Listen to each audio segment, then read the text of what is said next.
Hey everybody, welcome to this week's video. As we all know, I took a little break for a couple of months. When I first came back a couple of weeks ago and I put up my video, I'm back, I asked you guys if you wanted a Q&A, just because I've had a couple more subscribers in the last couple of months who maybe don't know me as well as the guys who have been subscribed for many years now. So let's just crack on. I got some great questions.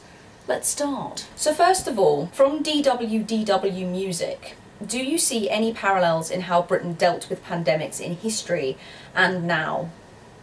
So I'm not going to lie, I don't really know that much about British pandemics. I know about the Spanish flu just after World War One, and I obviously know about the plague and kind of cholera and typhoid, but I don't really know how they were handled, and plus I don't think you can kind of compare how we dealt with it then as to how we deal with it now, just because things have changed so much in terms of medical advancement and technology that it would just be a little bit unfair to kind of like compare the two and be like, oh, we did better this time because we had, I don't know, mobile phones for news and statistics and stuff. Yeah, so I can't really say about parallels, but obviously we can see parallels between Britain dealing with corona and the rest of the world, e.g. we've done really badly because of our Prime Minister. So yeah, sorry I couldn't answer that question very well, DWDW Music. The next question comes from Klaus Giermann. What did you do to remain sane in these insane times? Have been working full time, so a lot of people have been furloughed in this country, like people who physically cannot do their jobs, people like in the entertainment industry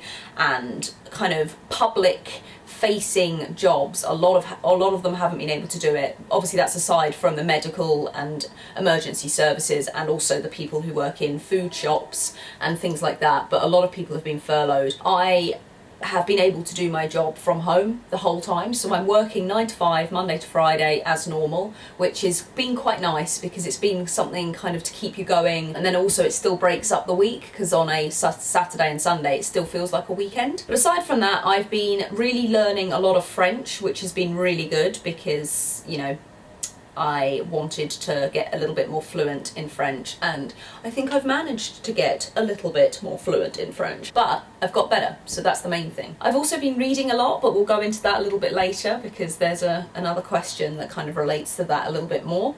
So reading's been good, been watching a lot of TV, obviously Tiger King came out kind of just before or like at the beginning of lockdown and it all went a bit like mad. So I've watched that. I watched Queer Eye when that came out, the brand new season. I've been watching Torchwood, which is a spin-off from Doctor Who for those of you who don't know. And we watched Life on Mars with John Sim quite recently as well, and that was fabulous. So can thoroughly recommend. So nothing like major, Klaus, nothing kind of world-changing in lockdown, but I've been cooking a lot more, and I don't know, just like little skills have started to be honed slightly.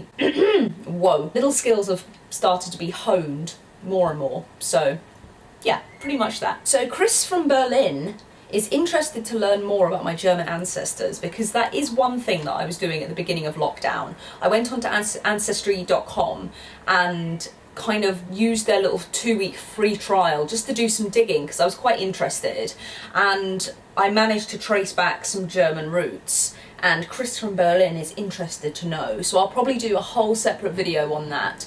Look out for that soon. So Tom May has asked a very adult question. How does the British tax paying process work? Is there a fixed day to send your returns in like in the US? So no, not really, but yes, kind of. So most companies, like big corporations, offer something called PAYE, which is pay as you earn. So the tax is deducted every month from your pay. It's not like you even see the money and you kind of have to physically, manually do it yourself and give the government the tax. You don't even see it, it comes off straight away. So you don't get taxed for your first £11,000. And then everything over that, so let's say you earn £30,000 a year, you won't get taxed on that first 11k, so that the rest is, you know, 19k.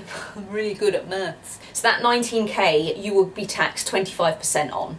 I think that's roughly about right. The more you earn, the higher your tax is. So if you do have anything kind of over, let's say 100k, I think it's something like 40% of your earnings then go in tax. But you do have to do a tax return, like you said, if you're self-employed, and there are a lot of companies that do have kind of self-employed people. I was self-employed for a bit when I worked as a football coach, so that kind of thing, you do have to submit your taxes in, I want to say April is the end, well, April is the end of the tax year, so that would make sense, but you have to submit your taxes, or if you earn over 100k, you do have to do your own tax return as well. So yes and no, but mainly no. Like, most people just have their tax taken automatically, and it's a lot easier, in my opinion. So sorry if that was kind of like a little bit of a boring explanation, but that's how taxes work, and taxes are never fun.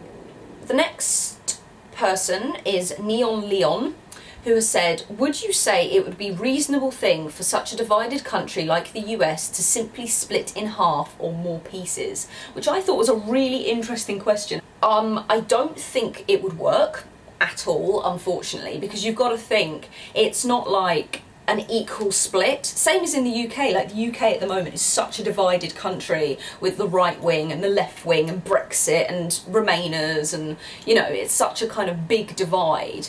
And obviously the same in the US with kind of Democrats and Republicans. But the problem is that everyone, well, it's not a problem, but everyone mingles, obviously. So like, I, for instance, could live next door to a radical right-wing conservative, and I'm quite left-wing. So as a result, if they're suddenly like, Hannah, everybody in London has to be left-wing and has to be a Remainer, that is that. Like, that is horrendous to have to rip this person out of their home that they could have lived in their whole lives. They could be 80 years old.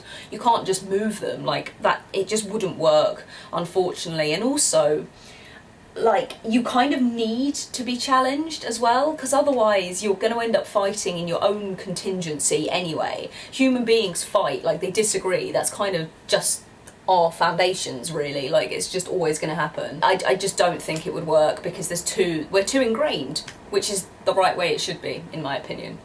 You need your opinions challenged, and you need to kind of listen to others. So, interesting point, Neon Leon.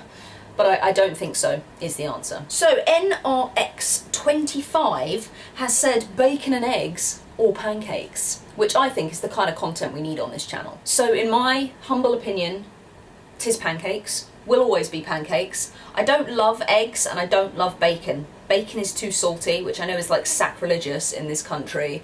In the UK, everyone loves bacon, but I don't like bacon that much, and I only really like fried eggs. Bacon and eggs, no thank you. I'd way rather have some sweet pancakes with maybe some like maple syrup, or if like they're English pancakes, like the big round ones, really thin, then a bit of sugar and some lemon. Perfect. Pancakes forever. Alan Co 2222 has asked, during lockdown, what have you really missed the most? I've missed seeing people. That has been my big thing, because I'm quite a social gal. As we all know, I'm in a drama group and we put on 3 shows a year. But even aside from that, even if you're not in the shows, there are parties kind of every 3 months. And then at Christmas, there's like 5 parties, because Christmas time, yeah. And there haven't been any social gatherings, obviously, because it's not allowed, and it would be stupid because so many people are ill at the moment. But I have missed just going to someone's house with loads of alcohol, loads of lovely food, and just chatting to these people during the day and in the sunshine, and then getting really, really merry in the evening and doing a lot of dancing, and it just being so much fun with all of the people that mean the world to me. So that is what I've missed the most, is my drama group. Not necessarily the acting side, even though I have missed that, but more just the people. Alan Co 2222 has another question. If you could be anyone in history, past, dead, alive, past or present, for a day, who would you be and why? So my first one, who is, you know, dead from the past, would be William Shakespeare. Because can you imagine being in that mind for a day? You'd want to know kind of how he thinks, his creative process, whether the ideas just come to him for all of the amazing plays that have lasted 500 years.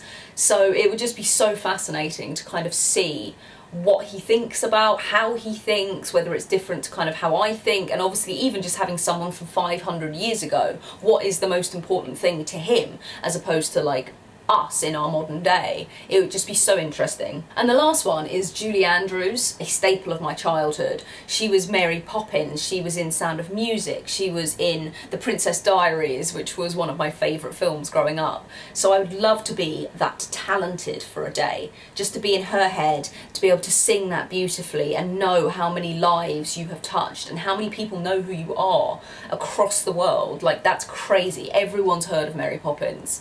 You are Mary Poppins. Like, it's just amazing. I would love to be her as well. Otto Engel. I would like to hear your opinion why the government seems to have coped with Corona badly. Otto also pointed out that we had a long time to prepare too. There's so much more to it, but it all comes down to wanting the economy to survive everything. Money is more important than anything else in this country, according to, you know, Boris Johnson, it seems. Just because we had at least 2.5 weeks before we actually did lock down, when it was in Italy and we saw how bad it was getting in the Italian cities, and yet we didn't lock down. There was no social distancing in place even, there was nothing like that. It was because he wanted herd immunity, you know, e.g. everyone gets sick, but then as a result everyone's immune and it's fine. And then the economy would obviously keep going because everyone is still at work. But then it then started getting really bad, and our lovely NHS, which they're also trying to dismantle, our fantastic National Health Service can't cope with that amount of people who are ill. So that's when they put us all into lockdown, and, you know, the economy has suffered big time. But I think, yeah, that's the reason it was coped with so badly, was human lives weren't really put before the economy. Right, next up, the Enlightener has asked, do you believe in God? Which is, you know, it's a very philosophical question. I'm kind of quite agnostic, to be honest. I'm more on the atheist side, but still agnostic. I don't believe in kind of religion as a whole. Like, obviously, if anyone does, that's completely fine. It's not like I'm like, oh my god, you're so weird for kind of believing in this. But, like, I am not Christian, I am not any other religion, I wasn't christened even. So the answer is, I kind of think that there is something out there, but I'm just not really sure what. I don't know whether it's a god, whether it's a being, some spirit, I don't know, but I'm kind of spiritual, so I don't close my mind off to kind of other ideas. So I don't know is the answer. I don't believe in Christian God, but I don't know what I do believe in, if that makes sense. Sorry, that's not a very clear answer, but there you go. The final questions come from Holger Steinwedel, who is an absolute king of a subscriber. He is also a Patreon of mine. I also just wanted to say, just before I go on to his questions, I have a new Patreon called Fellman Bernhard. So I just wanted to say welcome, Fellman. You know, I've made a fuss of you on Patreon already, but I just wanted to say thank you very much for subscribing to my Patreon. You now get all the excellent benefits that comes with being a Patreon of mine. Anyway, back to Holger Steinwedel and his questions. So he kind of asked, how am I? I'm fine. You know, things haven't been great over the last few months, but they haven't been great for anybody, so I'm not going to harp on about that, but it's been okay. How is my job going? It's going really well. I actually have a new job now in the same company, but I am now writing a lot more, which is a lot nicer than kind of the job I was doing before, so I'm really happy at the moment with my job. It's going really well. How is Crumb doing? Crumb is my rabbit, in case anyone didn't know. He is doing really well right now. He's just in his cage outside. I would show you, but the flat is a mess at the moment, so not right now, but he is good. He's so good. Any recommendations on books you've read, music you've been listening to, TV shows you've watched during lockdown? So books I've read are Mudlarking by Lara Mayclem. I don't know how to say her name, but I'll write it down in the description below. But that is about going on the River Thames and mudlarking, which essentially is kind of you're looking for treasures, and she has found so many interesting things dating from the Roman times up to now, but everything in between. If you're interested in history and kind of the artifacts as well, have a look at Mudlarking by Lara Mel Clem. And the next book I read recently was called Five, and it was about the 5 women killed by Jack the Ripper, and kind of whether or not they were prostitutes or whether they were just kind of destitute women who were in the East End on the streets, not necessarily kind of selling themselves. It's a really interesting book that looks more at the women's history than kind of their murder and what happened. So if you're interested in Jack the Ripper at all, I'll put the details in the description below and just check it out, because that was a really good book. So excellent books there. I kind of touched on what I've been watching recently earlier, so have a little look at some of the stuff I recommended, because it was really good. Babylon Berlin has been the best thing that I've watched in lockdown though. It is amazing, and it's in German, so if you haven't seen that, check out Babylon Berlin. It was really good. And yeah, that is all of the questions. Thank you so much everybody who submitted it. Sorry, kind of some of them were quite political, but I've always said if you want to ask political questions, you're very welcome to, and I will give my opinion. Obviously, a lot of people may disagree, and that's fine, but as long as you keep your comments respectful, we can have a chat about it, or not, totally up to you. But I hope the rest of the questions were nice and light, and you found out some interesting things about me. But for now, I shall see you next week, and I hope you have a lovely weekend. Goodbye.